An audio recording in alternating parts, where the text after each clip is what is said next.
Go Big 12 or go home. I'm Brandon Shanahan, joined as always by Midwest broadcasting legend Drew Russell.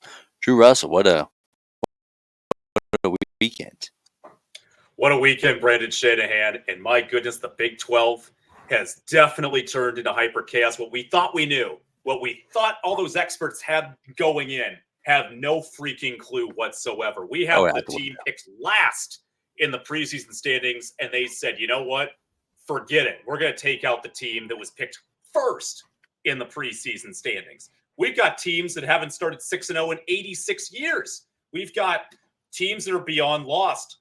We've got Drew definitely down big time in the pool right now after deciding to pick a idiotic decision in the late game and picking with a family that just couldn't get it together. But what a weekend. Holy cow. And great college football weekend in general. It was, Brandy, you can't deny it. I think realignment's been kind of fun. I'm starting to get on track. Yeah. We are, I feel like we're pretty anti realignment in a sense. We love the tradition. We love kind of keeping things regional and how it's supposed to be. This was a bad weekend for that agenda. I'll hand up bad weekend for that agenda. This weekend rocked. It was the weekend that everybody had on their calendars. Like, I hope nobody's getting married this weekend. October 12th is going to rock. Red River, which, by the way, that game stunk, but everything else about this weekend was fantastic, even up until 1 o'clock in the morning. Kansas State and Colorado getting after it after dark. I mean, it's just a beautiful college football weekend. And you're absolutely right. The Big 12, and we've talked about this as such an unpredictable league. It's still somehow even more unpredictable than I could have ever hoped for. It's beautiful. All right, BYU's undefeated. They are off to an incredible start. I don't even know how to explain how this conference season is boiled down, Brandon, because it feels like every week the narrative completely flips. I don't know. The drama's been great. I can't even, there's no other way to put it. Just the drama, the unpredictability. This has been a fun college football season, and the 12-team playoff, it's hard not to be more invested. Like, I think if you're a team like, let's say BYU is a perfect example.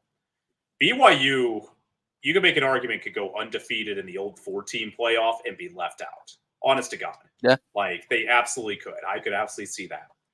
This new era, they'd have to be put in. I would think they'd have to be put in if they were to go undefeated and lose in a conference championship game. Like, you have to reward a great season. And even though I was against it initially because I thought, man, I don't know if I love a 1 or 2, like a 2-loss team making it, but it's like the NCAA men's basketball tournament.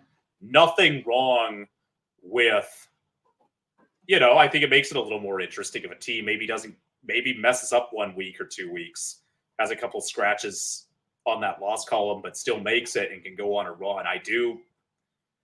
Drama's been incredible, Brandon. NIL's up the stakes, which it's awful in a way, and yet you can't deny it. It's like you can't get enough of it either.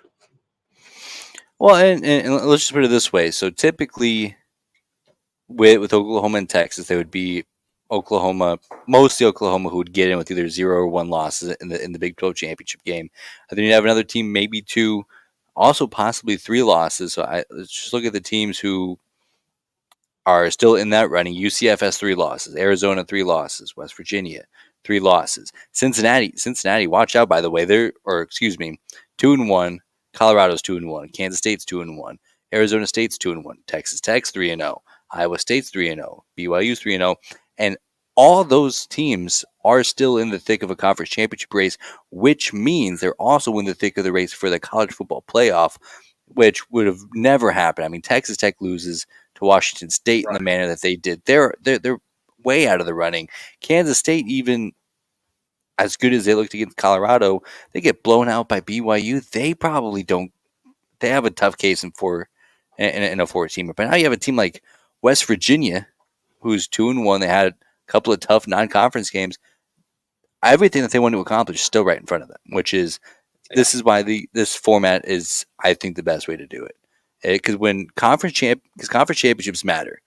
Texas and Georgia are playing this weekend. The winner of that game is in the driver's seat to the SEC championship game. The other's hoping to get an at-large bid. So you're either talking about spending the first weekend at home, watching film, recovering, practicing, or possibly on the road, most likely at home, facing one of the top 15 teams in the country. And when that matters, conference championship matters. And when conference championship matters, regular season matters. And that this all rocks. And I think that there was this fear that the regular season would get diminished. That's absolutely toast. That's not Yeah. in the realm here. Yeah, and I was in that crowd, and definitely, Brandon. I thought, oh, it's going to ruin the kind of uniqueness of the regular season, and like you have to be so good. And now I'm viewing it that this is kind of genius. And I think they've got to try to keep it at 12. I know they've looked at expansion. We're not going to dive into that at all today, but the drama's been incredible. And I look at just, even non-Big 12 games, Oregon, Ohio State, what a bananas game that was, and how that was an amazing football game. Like the energy was off the rails intense. LSU Ole Miss was a stunning game. Like just the stupidity of that game was great. And like Ole Miss was like, oh, we're deep in we'll make the college football playoff, no problem. Now they're in trouble. And, in the old days, they would just be out and people would say, well, that's too bad. And the season's kind of meaningless. Over. But like, it kind of hurts more now because it's a little easier to get in. You're like, well, shoot, you feel like if we can just make it, we can make a run. And that's what I think a lot of these teams feel like they could do. And, right now, if you look at the Big 12, you mentioned those teams, Brandon, if you're BYU, Iowa State, Texas Tech, the 3 undefeated teams are the ones I'll just start out with. Exactly how we would have penciled it in at the beginning of the year. Just insane, isn't it? Just absolutely crazy. And BYU's crazy. Iowa State fans I know had expectations coming into the season. Then again, it's Iowa State, and for them to get the start they've had, it's been crazy. And Texas Tech, shoot, Brandon, I mean, pretty remarkable. I mean, they were terrible weeks 1 and 2. Yeah. You and I wrote them off. I wrote them off immediately after week 1. I still gave them a chance week 2, and they lose by 21 to Washington State. And I thought, well, they're done. That's well, it. I mean, the conversation was, is Jerry Maguire going to survive this season? Right. And now they're like, not are they going to be in the thick of the Big 12 race? Is this man going to be unemployed? But here we are. Everything they want to accomplish, and that's what's so important, is that for so many teams, everything they want to accomplish is still right in front of them. Yeah. Even Ole Miss, like you mentioned, if they go 10-2, they're in the playoff. They'll have an opportunity to compete for a national championship game. Right. I mean, it's a weird deal. Like, shoot, I mean, there's more delusion across college football fan bases, which is a lot of fun. Shoot, Arkansas fans are thinking, hey, we beat LSU this weekend. Maybe we can put together a wild run. Why not? Like, that's, I think when you have a wider net for teams, there's more hope of we can make a college football playoff. That's why Iowa State fans are so excited. It's why BYU fans are so excited because, if you win your conference championship game, you're guaranteed not just in, but you get a bye as well. That's so huge. You're automatically into the quarterfinals. People don't talk about how huge that is. I mean, that's a whole week where you're not playing a top 15 football team. Like, yeah, you might get the 5 seed and get a group of 5 team, but that's still a game. You have to get ready for that. You have to travel. You have to prep. Right. You have to spend all this time preparing for Boise State. Imagine having to prep for Ashton Genty. I mean, that's no easy task. When the alternative is just sitting at home, recovering, relaxing, prepping on whoever team you might have to play. The very next, I mean, that's so huge. People don't talk about that enough. And it's why I think it's big for the conference championship games too, just how much they mean more now. Like last year, the famous Florida State debacle where they go 13-0, win their conference championship game. And yes, their quarterback goes out. Yes, I know they had a horrible showing in that bowl game, and it's obviously torpedoed into this season. That should have still have never happened. They should have, that doesn't happen clearly this year. They would have a bye, and they would have, a good situation ahead of them. And, Brandon, I think, I don't know. It's been great for the sport, though. I think there's been more interest, too. I think more TV networks getting involved has been huge.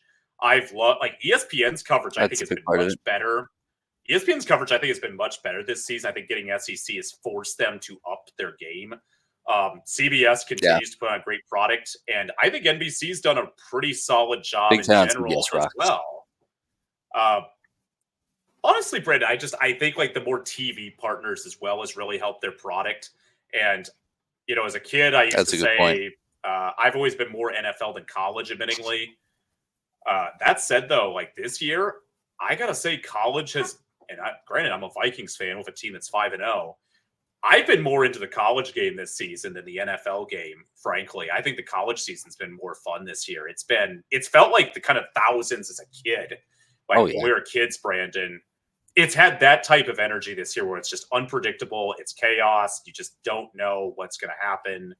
Yeah, Vanderbilt just doing whatever they want now. They're world beaters. Uh, Arizona State, SEC powerhouse. Arizona State's 5-1. Are you kidding me? That's insane. An amazing story that is for the Sun Devils beating a team that looks a little more fraudulent. We'll get into that in a little bit. I don't know, Brendan. It's been awesome though. I have really, really enjoyed this season. I love it, and I love games that matter, and I'm excited to have conference championships matter again. The case that I go to is that 2022 season. The playoff was made up beforehand. Michigan was playing Purdue or something. If Purdue had somehow upset them, Michigan still gets in. Georgia's playing LSU. If LSU upsets them, they still get in. Kansas State did upset TCU in the Big 12 championship. TCU still got in, and now in a world where okay, those games matter. And those games rock because I mean, you want to talk about seeding. Seeding's one thing, but like a team like a 9-3 LSU team, they're playing for their season. Kansas State was never going to get into that playoff. Now they would. Now they would with Right. Great point. just sneaking into the conference championship. That matters. That rocks. And I'm so happy that conference championships are going to matter again. You're dead right on that take, Braden, because that's actually a perfect example where you have 3 upsets and it didn't matter. It just absolutely didn't matter in the end of like what the committee selected. Here it'd be like the NCAA men's or women's basketball tournaments where you have bid stealers when they win their conference Yeah, championship, and that would be a case where let's say it's big Steelers. Big 12 championship, and let's say we do have a 1 or 2 loss team make it in the Big 12 championship game, and they take on undefeated team in BYU or Iowa State or somebody like that, and they beat them. All of a sudden, Brandon, more than likely, you would hope that those teams would still make it as Now you at get 2 teams in. large. You get 2 teams in, and then they take a spot from maybe it is a Big 12 team, could be an SEC team, could be a Big 10 team that are like, well, we played a tougher schedule, and like, well, you should have won your conference championship, or you should have not had that second or third loss in the regular season. That stuff matters now, and I'm right with you. Where I thought those conference championship games, they were always great pageantry, love the entertainment in a way, but like they were meaningless in a lot of ways, and teams didn't feel they had to win in many of them, or like it wasn't a must win. They were going to make the playoff. Now you have one whole freaking game on the line where you're 3 games away from a national championship instead of 4.